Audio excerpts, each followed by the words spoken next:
Assalamualaikum warahmatullahi wabarakatuh. Salam kenal dari Bu Ii, Guru BK Ananda, untuk 3 tahun ke depan.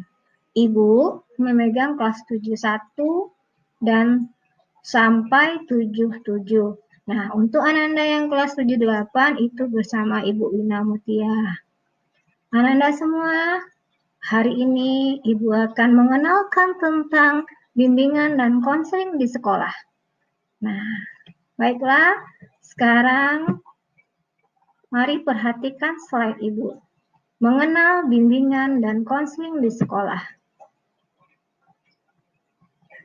Sebelumnya, siapkan ruang belajarmu, temukan area di rumah tempat kamu yang bisa duduk nyaman dan fokus.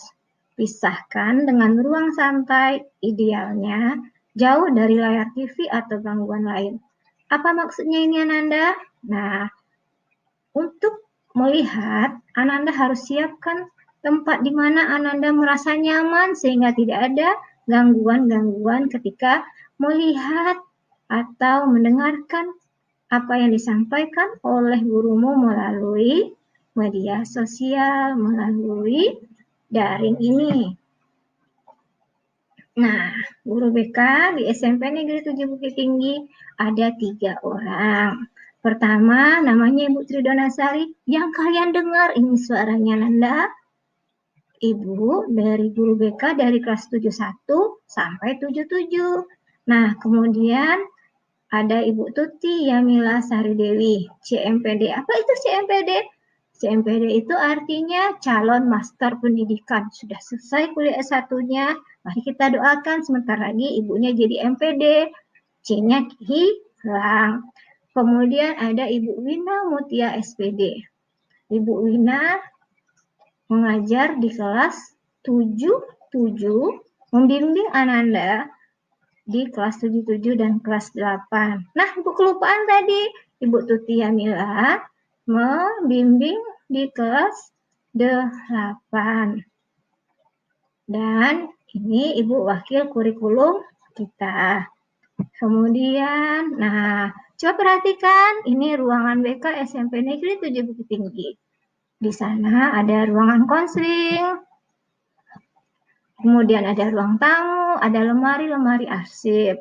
Nah, nanti mari kita bersama-sama ke ruangan BK untuk berbagi. Kemudian, apa itu bimbingan dan konseling? Nah, mungkin di SD dulu, Ananda tidak pernah kenal apa itu bimbingan dan konseling. Di SMP sekarang ada yang namanya bimbingan dan konseling.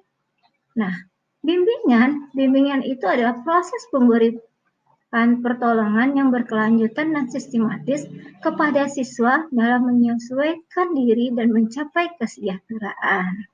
Nah, itu arti dari bimbingan. Sementara konseling itu apa? Konseling, proses pertolongan dalam bentuk wawancara oleh konselor kepada siswa untuk memecahkan masalahnya. Jadi, Ananda, kalau ada masalah, ada yang tidak enak dari hatinya, yang mengganjal dirinya, mari kita melakukan yang dinamakan dengan konseling. Enak rasanya, Nak, kalau punya masalah? Enggak kan? Nah, kita itu sebaiknya tidak ada masalah dalam diri kita, sehingga kita bisa menjalani kehidupan dengan baik. Boleh, semua orang pasti ada masalahnya. Bagaimana kita berdamai dengan masalah kita. Nah, disinilah tempatnya kita melakukan namanya konseling. Kemudian, apa tujuan bimbingan dan konseling?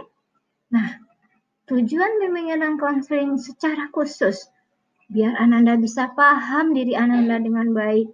Kemudian Ananda juga paham dengan lingkungan Ananda, mampu mengadakan pilihan dan mengambil keputusan secara bijaksana. Apa artinya itu? Nah, Ananda bisa mengadakan, memberi banyak pilihan. Pilihan 1, 2, 3, 4. Kemudian Ananda pilih satu keputusan yang baik secara bijaksana. Dan Ananda mampu mengatasi masalah-masalah yang Ananda hadapi. Kemudian, apa itu fungsi BK? Nah, bimbingan dan konseling di sekolah itu berfungsi sebagai pemahaman, fungsi pencegahan, fungsi pemeliharaan, dan fungsi pengembangan. Nah, untuk lebih lanjut nanti kita akan bahas lebih lanjut tentang fungsi itu di pertemuan berikutnya. Kemudian di BK itu ada 4 bidang bimbingan. Bimbingan apa saja? Bimbingan pribadi, sosial, belajar, dan karir. Nah, selama belajar BK, Ibu tidak akan lepas dari 4 bidang bimbingan ini. Apa itu bimbingan pribadi? Apa itu bimbingan sosial? Apa itu bimbingan belajar? Apa itu bimbingan karir? Nanti pertemuan selanjutnya kita kupas dengan baik. Kemudian lanjut. Nah, ini layanan-layanan dalam bimbingan dan konseling. Ada layanan orientasi, ada layanan informasi, layanan penempatan dan penyaluran, layanan pembelajaran, layanan konseling perorangan, layanan bimbingan kelompok, dan layanan konseling kelompok. Nah, apa yang kamu butuhkan dalam BK? Apakah kamu butuh layanan informasi, ataukah konseling perorangan, bimbingan kelompok? Nah, itu Ananda yang tahu. Oke. Kemudian nih, yang terpenting ini adalah 5 azas BK yang sebenarnya azas BK itu ada 12 Nanda. Sekarang hanya yang 5 saja dulu yang Ibu bahas. Azas kerahasiaan, azas kesukarelaan, azas keterbukaan, azas kemandirian, dan azas kegiatan. Nah, yang paling penting yaitu azas kerahasiaan. Di dalam BK ada namanya azas kerahasiaan.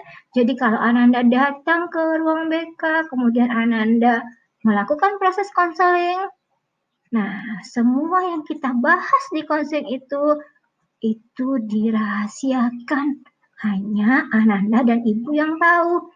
Kecuali kalau Ananda ingin apa yang Ibu bicarakan dengan Ananda diketahui oleh orang lain. Makanya juga perlu yang namanya keterbukaan. Nah, kesukarelaan Ananda untuk datang, untuk curhat ke ruangan BK. Kemudian, sehingga Ananda bisa menjadi mandiri. Nah, oke, kita lanjut Nanda. Kenapa BK itu harus ada? Karena apa, Nak? BK itu harus ada di sekolah. Karena siswa membutuhkan kebutuhan psikisnya. Apa itu kebutuhan psikis?